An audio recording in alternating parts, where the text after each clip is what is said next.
concept of going to billboards for us was to not completely cut the middleman out, because we still get business from that, but to be able to go direct to consumer. So take the business format from a B2B to a B2C.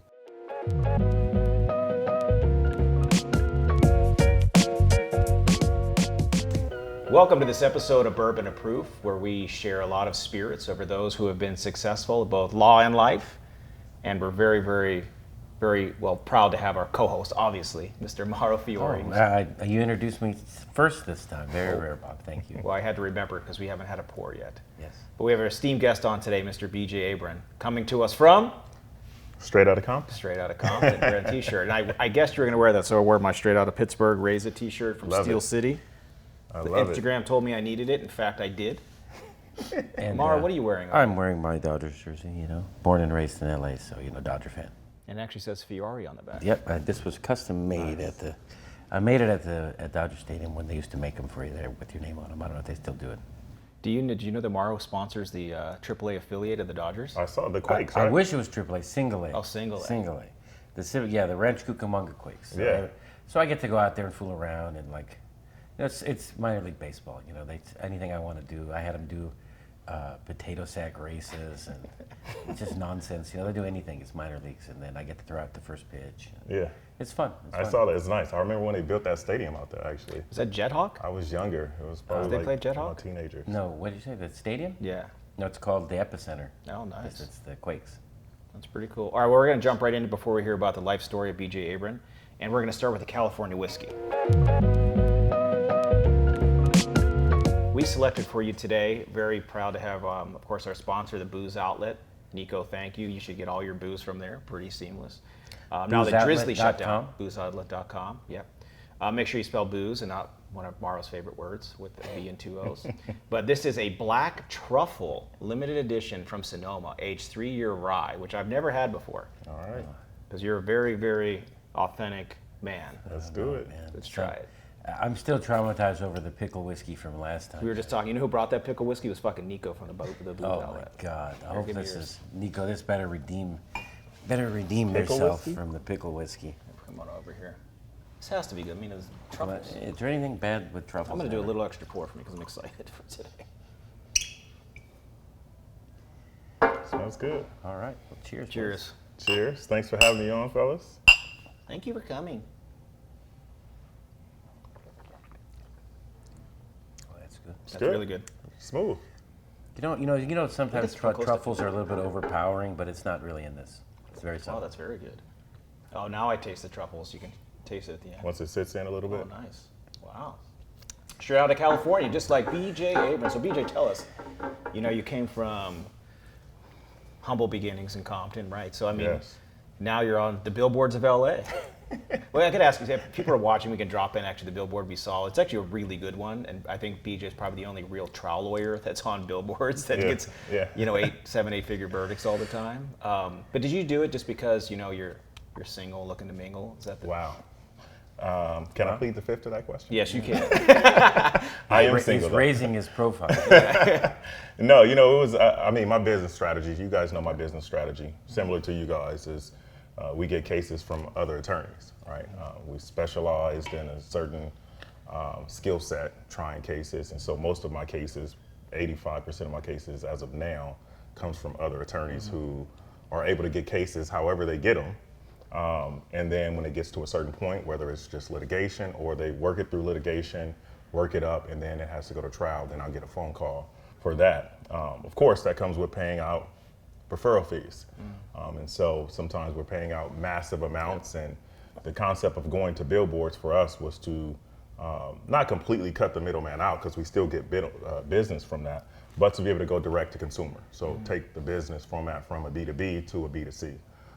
And our business, of course, most of us as trial attorneys, we don't do that. We don't go straight B2C. Well, but it's a completely different business model. Yeah. I mean, you probably get a lot of phone calls. You do some B2C borrow, and it's a lot. You get people complaining. The most common one we get is like, FBI microchipped me, please help me. You'd be surprised though. Oh, it's a lot of screening. Yeah, I get crazy. I don't know why I always get the nuts, but yeah, they send these. It's a bad sign when someone says, I have this case, and they send an email through their law firm website, and the email's like 5 pages long. Oh, goodness. So I always know this is not going to be good, and then I start reading it, and I was like, yeah, no, I tell them, sorry, we can't help you. And then you refer them to me because you're a jerk. So, BJ, why don't you share with us, because a lot of people assume that if you're a successful trial lawyer, which you are, that you must have had seed money, things must have just been given to you, but they don't realize the work that you put in. Oh yeah, a lot of work. I had to build the skill set. In fact, my first job was with a renowned trial lawyer, Mike Schoenbuck, on the defense side. Mm-hmm. Worked for insurance defense, and we did a lot of premises liability cases. So does Morrow, who by the way, Actually, just chugged I had a his case drink. with BJ there. I had a guy Really? who got beat up at a bar, like in Redondo Beach. It was one of my first cases, Yeah, actually. it was like a bar beating case. That was like, I had a case with BJ and Mike. Baja Sharkies. Baja Sharkies. Yeah. Really, Baja Sharkies, that burned down. I want to say that my guy ended up in a trash bin, right? He ended up in the trash bin. Are you the client, No, Morrow? the bouncers threw him in the trash bin, but he had been acting a fool inside, and they had the video. They had the video, from inside. So there's a reason why they put him in the trash bin. But I think we place used to get resolved rowdy. that case amicably. Yeah, that one. What's it like being on had the to other get side of settled. Morrow, by the way? It was fun, actually. Really? Yeah, it was. Because I've seen a few bar complaints of people being on the other side of Morrow. It was a lot of fun. Yourself and Gil took a couple of depositions in that case. I had some stuff that I just didn't release to them, though. That their client, social media stuff at that time that their client was posting, I think no one was aware of. So I was waiting to slam them with it, but it was on. That social media gets you every time, man. My clients, I had one client that got an epidural, and the same day he got an epidural, he was in a weightlifting competition. Oh, goodness. And he put it on his Instagram. So that case, I'll tell you how far that case went. But yeah, it's like, I don't understand these people, man. If you're making an injury claim, it's pretty obvious. Maybe don't put out to the world that like you're doing like strongman competitions, They can't help it. They can't resist. We've all had those cases that where clients are over social media, and it's coming into trial, and you gotta deal with it. But BJ, the human story, because I know you give a lot back to the community. I know your passion project we've talked a lot about over the years is, giving back to Compton, giving those kids, the group that you did, access to education, right? Access to opportunity. Right. So can you share with our viewers and listeners of what you're doing now that you're at a place at the at the top, when you started at the bottom? How are you helping folks? Yeah, really just trying to kind of put myself back where I was when I was younger and look at what I didn't have, avenues, resources, guidance, and things like that. I often go and speak at schools. I implemented a law program, I should say, at a school in Watts that Principal Raw, a good friend of mine, opened up. Shout out to Raw, by the way, which we'll drop it in, but Yeah. had a couple nights at our house. He's a good dude. Yeah, great Great man, dude. quality human being. He really is. And we grew up on the same street. Oh, I didn't know that. Yeah, we grew up on the same street. Do you know this story? They have they're doing like a crypto. Yeah, K-12 crypto. K-12 crypto. Can you plug it, because it's Yeah, pretty of odd. course. It's like, so whenever people explain like what is cryptocurrency and like this doesn't make sense to me, this is a perfect use case of how it actually Yeah. does societal good. Yeah, it definitely does. And in fact, we're merging it because we started a subsidiary called the Knowledge app, especially with a lot that's going on in cryptocurrency. But K-12 crypto is a Web3 platform, basically, ed tech platform that allows children to earn and learn in the course of going through school. So we partner with a lot of entities, a number of companies who come in and incentivize kids basically to go to school and learn. And since the pandemic, there's been a significant fallback in attendance for kids across the nation. It's not something that has been talked about, but it's a chronic issue in terms of absenteeism. So we're targeting that right now. And then as we roll out and continue to grow, we're going to really start implementing the things that we want to do with Web3. So we launched Knowledge app this year, earlier in the first quarter of this year, and we're going to be doing probably like $2 million in revenue by the end of the year on that. Dude, that's crazy. Yeah, so we're scaling up fast. And that's like, it's an example of you're using the ability for them to stay in school, literally stay off the streets, do well, to earn the opportunity to use those credits, that crypto. Where they're accepting it at other schools, universities. Oh, yeah. Oh, that's awesome. Yeah, yep. All across the nation. We have school in the Bronx, New York, down south, as well as, of course, all up and down Los Angeles County in California. So, Well, cheers to that, because we're going to take our second pour. We'll cheers. And, well, Mara already drank his because he Yes. loves truffles. Yes, I'm a truffle pig. I think they have truffle dogs. They have truffle pigs, No, too. I think it's pigs too. All right, BJ, can you hand me this next Let's do bottle? it. Because we're going to... So this one is the Chicken Cock, which is a good whiskey out of Kentucky, but this is the Island Rooster. all right. This is a rye, the Chicken Cock Island Rooster. And Where'd the name come from? Do we know? The I chicken cock? don't think you need to know. I remember there was a cartoon where there was a chicken cock. Yeah, the big rooster was the chicken cock. Remember that one? Might have been with like, Foghorn? yeah, Foghorn Leghorn was a chicken cock. Yes. Can you say chicken cock 5 times fast? Chicken. Didn't even make a half. So, anyways, I selected the chicken cock to get Nico source this for us because this is a hard bottle to find. From That one Booze might Out. make it out of here in my bag.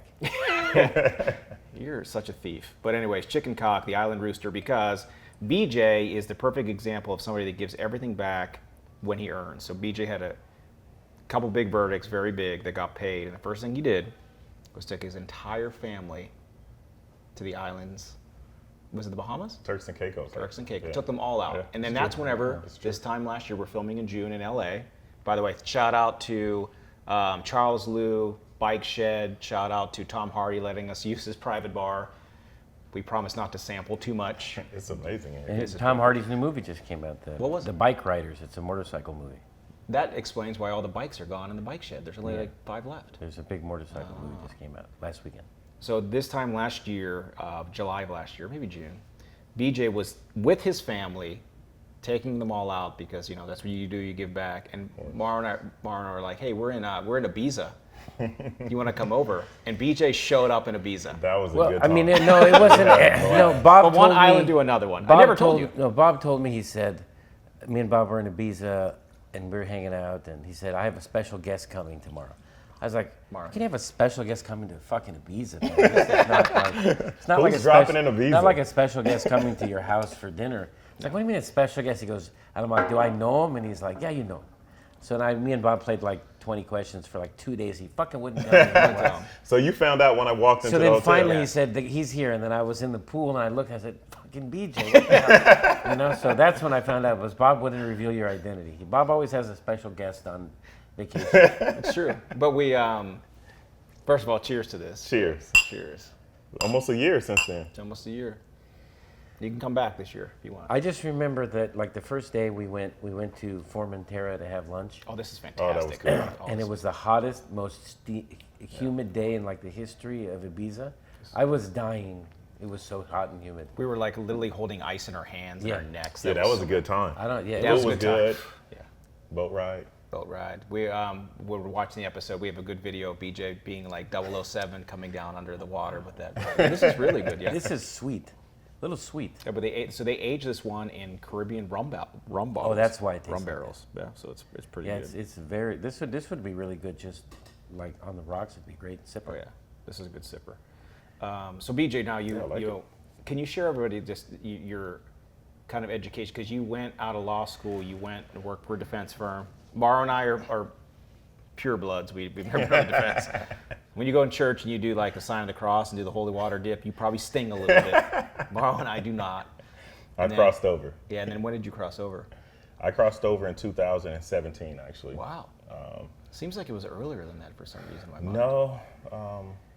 Well, I went to law school late, so if you're You trying were- to say you I were- look old, No, you were. In I the- didn't say that. I No, get it. BJ was. all of us here are now in our 40s. Well, except for Mara, who just turned 50. I Fuck just made my 40s. I was 40 recently, and now I'm 50. That was a great party too. Yeah, it was a good. So it was your 40th. It was Yeah, it's a good party. time. It was a good time. But you were in the music business, right? So I managed artists at that point in time. I did a lot. When I graduated from Cal State Long Beach undergrad, marketing and sociology major. That's and actually a pretty good major for being a lawyer. Yeah, it is. It is, especially now. I mean, today's age. understanding how to market things for the brand, and as well as connecting with people, especially as a trial lawyer, sociology. So That's good. it is important. I wasn't doing it at that point because of that, but when I came out of undergrad, I worked for Skechers Oh, that's right. corporation. Yeah, so I started to merge into the fashion. I started to design shoes, and at that point, I took a random interview, completely bullshit at the interview, with the city of LA to be a communications technician, which is basically like an IT guy. I ran a bunch of cables, helped build the Tom Bradley International Terminal. Wow. I did a whole lot of stuff there, and I worked. So I left fashion. I was doing marketing and branding at the same time and managing artists. So I was doing a whole lot. And then I went over to work for the city of LA. Worked there for some years, got bored, wasn't enough. And then I started trying to figure out what my next path was. It's either going back to school to get your engineering degree, stay in that same field, going to get my MBA, or going to law school. And I had a mentor at that time, Ricky Ivey. Oh yeah. And Ivy McNeil and Wyatt. Yes. He set me down. He was like, look, you can go get an MBA. It'll be great, but everybody's getting an MBA these days. It's like the new BA. So this is 2012. This is 2013. 2000. No, because I went to law school in 2011. I started. Wow. So this is 2009. So this is right whenever the quote unquote recession happened. Yeah, right too. after the Wow. recession. Yeah. So this is. That's what they actually post-recession. had a huge influx of law school applicants during that Yeah, time. it was. Huge. Yeah. Well, maybe that's the reason why I couldn't get anywhere else but Southwestern. What are you talking about? My twin brother went to Southwestern, my twin Oh, I brother. love Southwestern. Brian I Panish, love it. Arsh Monacourt, I love it.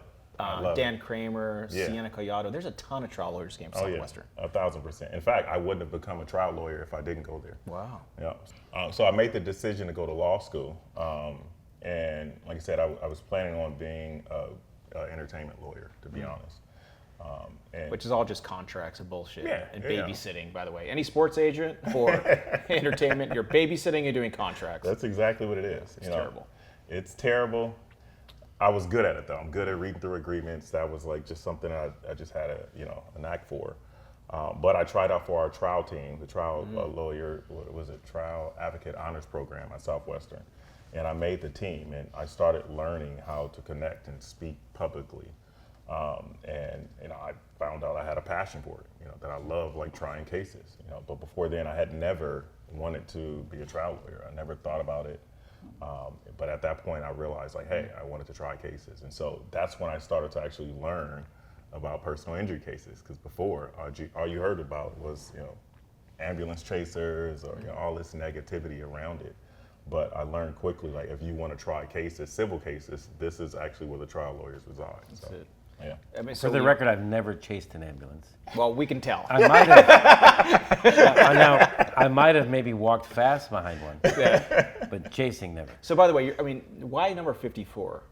This was my jersey number in high school. So when I played that was football. actually when I played football. I was also 54. This was my I never number. told you this. So Really? That's like a lineman number. Yes, and I was a lineman. I was a left I guard, was a and defense- I was wore- a defensive end. So yeah. Right. Okay. I played in small school, man. All right. Yeah. Yeah. Jim Emmons went to your school. I mean, you had a lot of athletes went to your. So yeah, don't make shit up. They actually won the state show championship you when he was video. there. So But you you guys moving won the fast. state You got to come championship. around the We did. edge quick to be a DN. Division 8.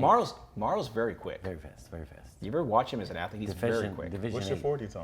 Oh, I don't know. They didn't have. His 40-ounce time, he can do a steel reserve in under 5 seconds. A steel reserve is for you guys. When I was into You guys? drinking malt liquor. Who are you guys? I'm older.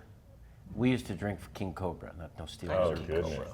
To drink King Cobra or Schlitz malt liquor bull. don't know It that works. 50% of the time, it works every time. Billy D. Williams used to say. And he probably boofs it, by the way. Remember the Billy D. Williams commercials? And he'd Moro be saying, has so many random Billy D. facts. Williams He has would the say, most random it works facts that every I've ever time. met. He'd say it works Dude, every we time. watched, I don't know exactly what it worked on. We watched Empire Strikes Back with my daughters recently. Billy D. Williams is like the coolest motherfucker good. ever. So good. He even like runs well. It was Lando Calrissian. Lando Calrissian, man. And then Donald B. Glover played him, and he's one of Wow. my favorite people ever right now. Glover. Really talented. So tell us about first of all, you weren't like this hat that you gave me, or you're going to give me. Yes, it's yours. Thank you very much. But you also made one for me with all of my Pittsburgh teams where I wore the Pittsburgh shirt. But this is one of your friends, or is this your Yeah, this friend? is one of my good friends. He's also from Compton. Compton is like probably one of the richest cities in terms of like creatives and production in terms of fashion and many other areas as well. But Dante is a good friend of mine. Dante Johnson. His company name is Fate. You'll see these hats a lot That's of your hat celebrities wear. too, yeah? Yeah. This is another one of his hats as well. So what's the free with the The halo? free. This was born in 2020 with the George Floyd stuff. Oh, cool. All the stuff that was going on, and that's where he developed this concept, and it was born since then. So it's kind of like a Juneteenth tribute kind of a hat. But his fashion is, and he makes way more than just hats. But you see a lot of Chris Brown, a bunch of like A-list celebrities wear his stuff. So it's really good. Yeah. That's cool. Good product. And does it all have like? Mine's a regular brim. This is like a short brim on Yeah, yours. these are like Can you see something that this he's on the video? doing Look- now. It's look like at a the short brim. brim. Yeah. Yeah, it's Because I got really a little nice. head, so I don't Extremely fashionable. Yeah, I mean, you look like a paper boy though. Yeah, I didn't notice the short brim. I didn't notice that. Till I You didn't remember notice that that? game. Yeah. On the Every time I bicycle. drive like through our streets, I always think it's a game of Paperboy because kids are running out, dogs are screaming at you. There's like garbage trucks. I'm like, it's a game of Paperboy. That was a good game. I was a love good that game. You could go stuff in the mailbox or break their windows. So, so good. I grew up in Southern California and back in like the 80s when I was in high school and stuff. Compton was like an area like you just avoided. It's very dangerous in the 80s. Yeah. It's not a place. Now, I've gone back, decades later now, like to go to the courthouse and stuff. I see it kind of changed demographically too, has changed a lot. I think Compton area is like more Latino now. Yeah, that's true. Than it was back when I was a kid, and you'd never want to go out there. That was like the heyday of like the Crips and Bloods things, Yeah. late '80s. You just avoided that whole area, but now I think it's very Latino. Yeah, and I mean it's still for me, having been from Compton, growing up and born and raised, it's still relatively the same. It's a very homey environment, but it's also dangerous at the same time, right? Well, you can say that about a lot of places. You can say that about a lot of places. A lot of places in the So world. when I first went to California in 2002, and I was a lawyer in 2005, and one of the first case I ever tried was actually in Compton. Same. Really? Jess Curry. Oh no, I had Judge Holm. She was an older judge, but I just remember because those are the towers, right? So like the first time I was trying the case, I didn't know there was an attorney line. So I was just, Oh, yeah, that's there's a right. line at Compton that wraps around the building. So I'm Yeah, just that sitting there line like was sweating. Am I going to make a trial horrible. call on time? There's a lot of traffic court there as well. Yeah. And they get you the elevator pass up. But I was just like standing in line with everybody, just talking, hanging out. Got a really, really good verdict. It was a dog bite in Compton, and like really big verdict for what I had. And afterwards, one of the other attorneys told me that during the middle of the trial, like, there's an attorney line. I'm like, what? But I always stood on every day though, also part of superstition. But I like being around people, so I always wanted to stand on the. Yeah, and you don't know what jurors are watching. That you don't want them to see skipping line if that's the case. How often jurors see that and talk.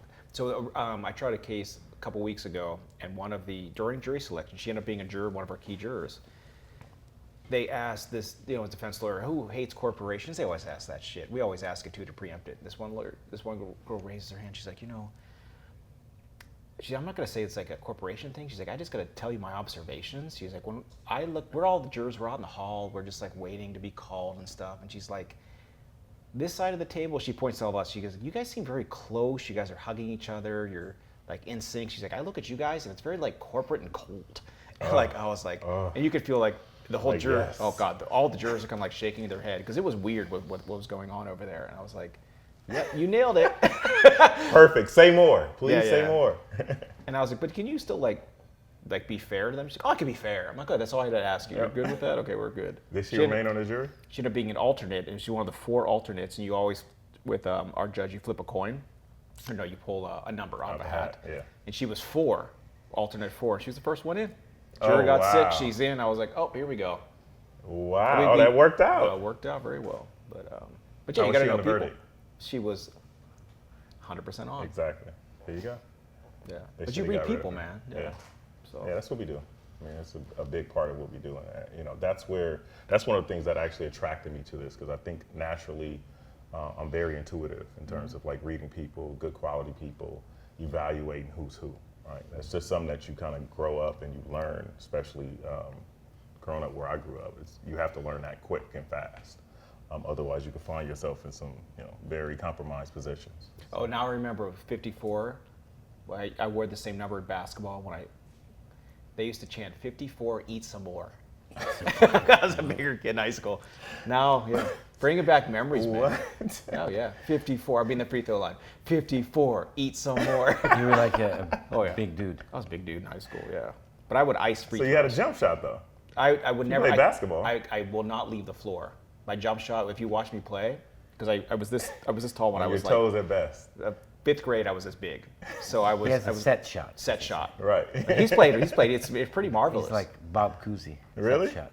All right. It could be a pass, could be a shot. You don't know what's gonna come. I like it. You need trickery at my age and level.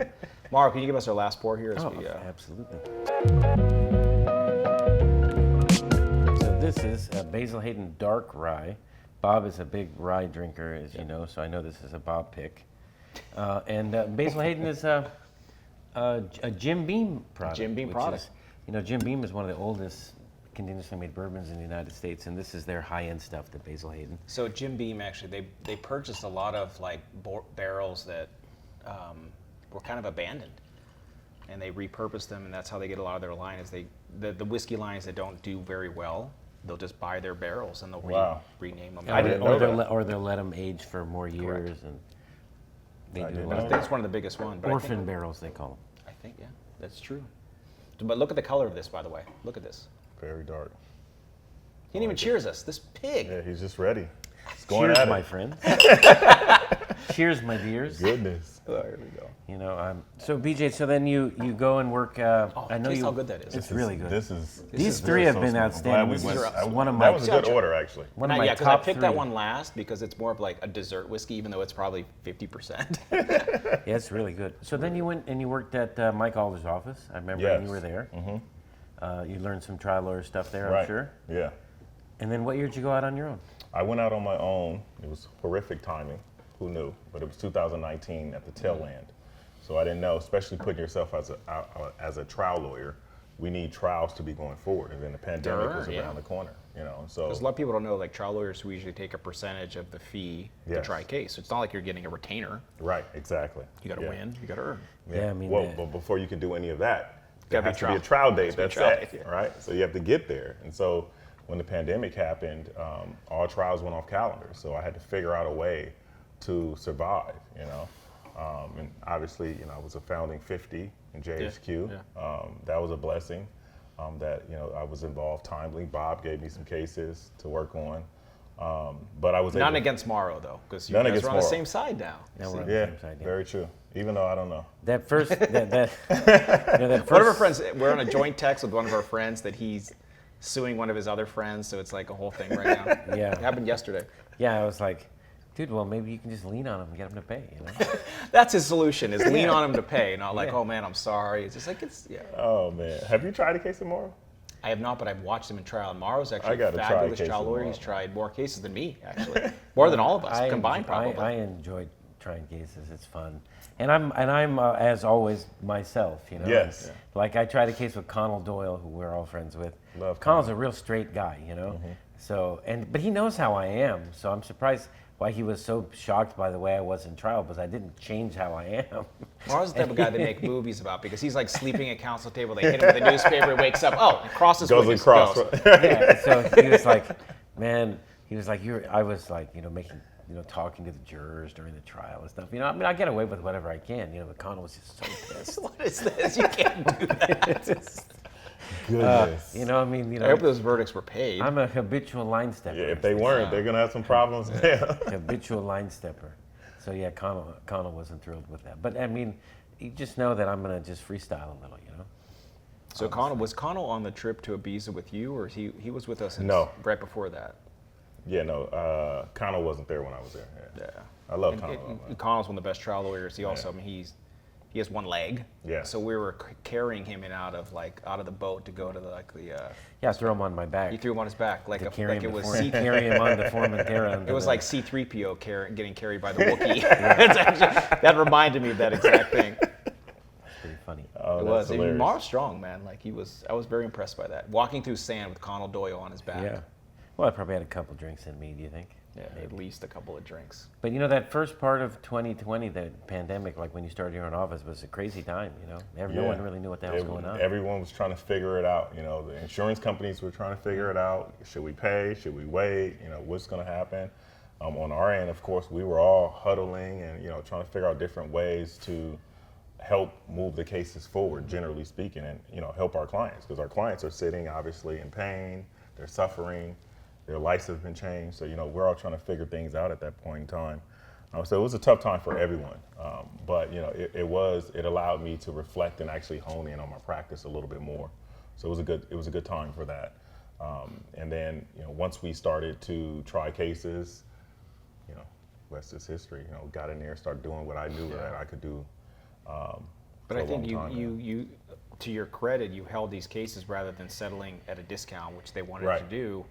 You said, we're going to wait this out. We're going to try these, and now you saw that you had monumentous verdicts after that because the jurors knew what was up. You were waiting a long time, so it was that's a tough thing to do.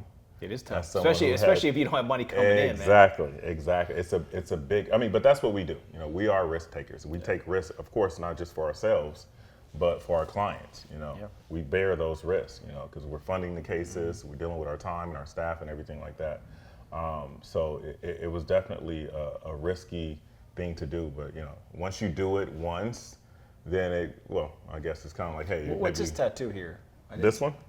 So this is my Compton tribute, actually. I love that. So these are the 4 freeways that surround Compton. So instead of just writing Compton on my arm, it's the 105, the 91, the 710, and then the 110 freeway. So Compton is in the middle of all 4 of those freeways. See, on my toe, I just have bridges of Pittsburgh all the way down. That's how you do it. Looks good. Yeah. But I need some new ones. One like that soon, actually. Yeah, there you I got to get my niece, my newest. This is like my family arm. So it's like my mom, my dad, my sisters. I got my oldest nephew. This is his birthday. He just turned 18 in May. And then you work with your sister. Ashley works with you. Yes, and my older sister as well. I just hired her. When did that happen? I was gonna say. Yeah, that happened a little earlier this year, maybe like in March. So we're scaling up. That's good. And so, but I wanted to make sure, it's so important. Just like you got a family business. Having family involved in a business is so important to me because you can trust them. With everything. You don't have to worry about it. Look, he says, whose family? My mom used to work for me. She was the fucking greatest. She was awesome. But my fucking piece of shit brother, hate this. Let me tell you how I really feel. I had to fire the son of a bitch. He stole like $500,000 from my office. I didn't know that. Really? Yeah. He was embezzling money for years. I finally caught him. 500,000? Yeah. You're making a lot of money then, huh? Well, he was squirreling it away like $1,200 at a time for years, So he was real sharp about it. But after like 6-7 years, it was like $500,000 that he'd stolen, a little bit at a time. Wow. Yeah. And so Mara took care of his folks, his whole family, employed them all, like same as we all do. Except for this guy, the worst. I don't know that, man. I'm sorry. No good deed goes unpunished, Well, you know what? Mara and I are going to be in Spain for a month starting Friday. We hope to see you in Ibiza again. Yes, I might pop out.